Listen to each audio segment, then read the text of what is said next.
Ces images ont été tournées il y a quelques jours au carré de la Fosse, au centre-ville de Trois-Rivières. Des batailles comme celle-ci, il y en a de plus en plus souvent selon les résidents qui habitent à proximité. Quand ils consomment, bien, il y a des disputes.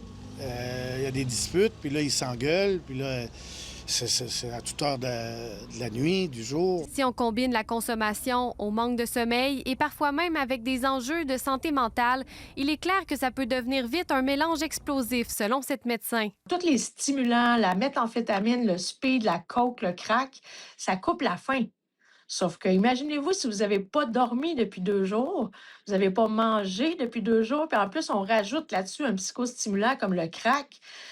On ne peut pas s'imaginer que ces gens-là vont faire du yoga. Le maire n'était pas au courant de cette escalade de violence. D'une part, on a vérifié auprès des services policiers, puis depuis le 15 mai, eux ont reçu aucune plainte, rien qui était là. Des citoyens du coin nous ont rapporté ne plus utiliser les stationnements situés en face du parc par crainte que leur voiture soit endommagée.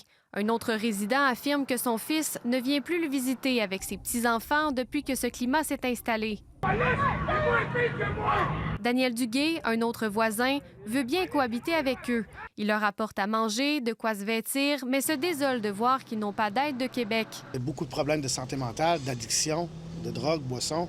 Fait qu'il faut essayer de les aider. Tous se demandent ce que ça prendra pour qu'une intervention policière soit faite et qu'un démantèlement soit demandé. Selon le maire, la décision vient de la police de Trois-Rivières. Le jour où ils nous disent, écoutez, là, on pense que ça commence à être trop chaud puis qu'il y a un problème, là, bien, c'est sûr qu'on va regarder pour un déménagement. Si on déménage puis les gens sont pas, c'est un plus petit groupe, les gens sont pas installés en même place, parfois, ça devient une solution pour apaiser les choses. Une rencontre est prévue mardi entre la conseillère municipale du district, le président du comité des résidents d'un immeuble voisin et l'organisme Point de rue pour discuter des enjeux et trouver des solutions.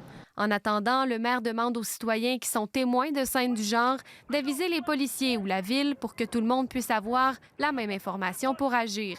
Ici Molly Bellan, Radio-Canada, Trois-Rivières.